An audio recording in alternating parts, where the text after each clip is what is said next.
Welcome to Algebra with Jennifer. Let's talk about graphing from Vertex Form. Now this is going to be graphing without the use of a graphing calculator. So the first step we're going to do is identify what the A, H, and K values are.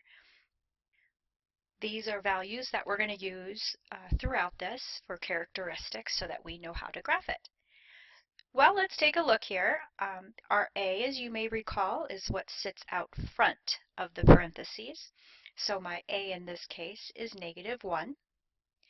This right here is your H value. So notice that this is x minus H. So I have x minus 4, which means my H value is 4. And then the K is down here on the end, which is -2. All right, let's use those. Step 2, we're going to use the A value, which is right here, to see the shape of the graph. Now we're talking about, is it concave up or concave down? If the A is positive, the graph is concave up.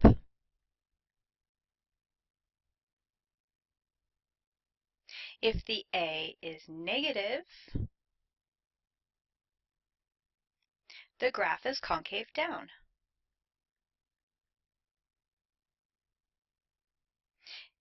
And as you recall, concave up is up like a cup, concave down is down like a frown. So that lets us see the shape of our graph. This graph is concave down because the A is negative. So we know this graph will be concave down. So now we're going to take a look at step 3. We're going to use the A value to see if there is a vertical stretch or shrink.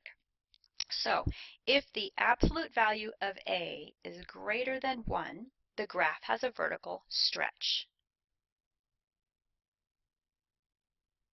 And if you recall, that's where it gets more narrow, and that's because our y values have doubled or tripled. If the absolute value of A is between 0 and 1,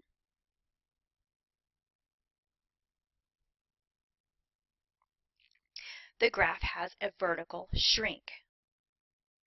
Remember, that means our graph gets more wide, and that's because our y values are cut in half or cut in a third.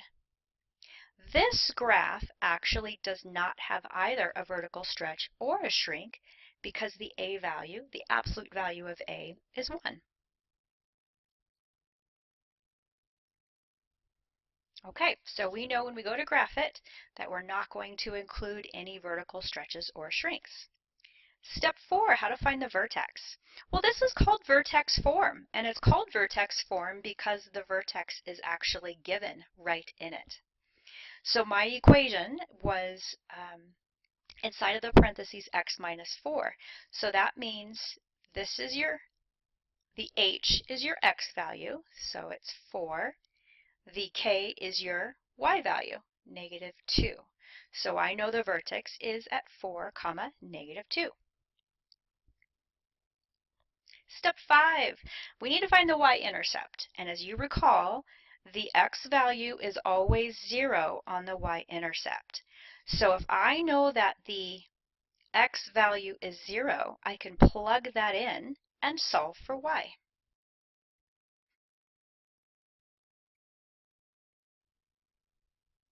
So my y-intercept is 0. Remember, the x value is 0, and my y value here is -18. Well, I now have all of the pieces that I need in order to graph this parabola. I'll start with this y-intercept since it's right here. So 15, 16, 17, it's right here at -18 on the y-axis. My vertex was 4, -2. So 1, 2, 3, 4, 1, 2. That's the vertex. I know that the axis of symmetry comes out of the vertex, so I'm going to go ahead and draw that.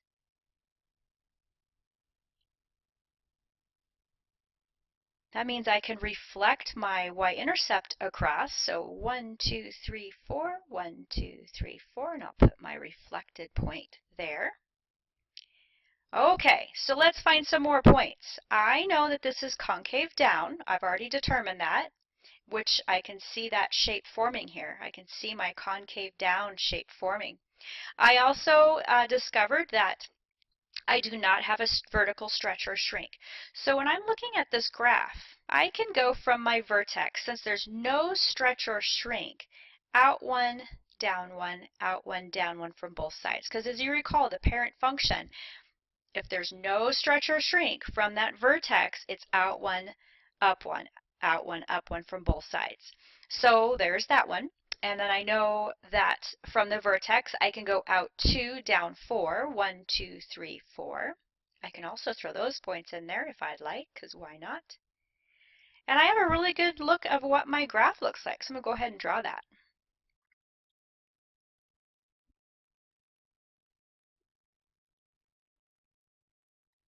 This is my little reminder about why I went from my vertex out one, down one. When we look at our parent function, which is just x squared, if I was to just create a table of values and I plugged in 0 for my x value, well, 0 squared is 0, so that's where we get our vertex right there on the origin. If I plug in a 1, 1 squared is 1. So as you can see, I'm going to go out 1, up 1. That's where this comes from. If I plug in a 2, 2 squared is 4. Well, I'm going to go out 2, 1, 2, and then up 4, 1, 2, 3, 4, and make my point. Well, that's exactly what I did here. From my vertex, I went out 1, down 1, out 2, down 4. So it's the same idea. My parent does not have a stretch or shrink, so I can do that pretty easily. All right, we have a couple more things to look at here. Domain on this, all parabolas, is from negative infinity to positive infinity. That's our x values. All x values will be included on this graph eventually because of our arrows. Our range, remember, is our y values coming up from negative infinity. Since we're concave down, that means we're going to start with the smallest number, which is negative infinity. And the highest this graph ever goes is the y value of the vertex, which is negative 2. And that's included. Let's do the interval of increasing. Well, this side of our graph is increasing, right? The y values are getting greater and greater as we read across the graph from left to right. And we know intervals, we always use x values to describe it. So the interval of increasing starts at negative infinity and goes to this x value right here. That's where it stops increasing. It stops increasing at 4, and then the graph starts decreasing at that same point, that same x value. So it starts decreasing at 4 and it goes until positive infinity. Lastly, it asks to describe the transformations from the parent function f of x equals x squared. Well, I can look at my graph and or I can look at the equation. Let's just look at both. Starting here on the left, I have a negative a value, and see how our graph is concave down. That means the graph was reflected across the x-axis. All right, now let's jump inside of the parentheses. It's opposite world, as you recall. So that actually says right 4, and I can see that because the vertex, the parent, starts there, and the vertex moved to the right 4. Lastly, I have minus 2. That's our k value. That's the up and down. And since it's a minus 2, it means the graph shifted down 2. And I can see that right here. My graph shifted, my vertex shifted down 2. And there you have it. I hope this was helpful.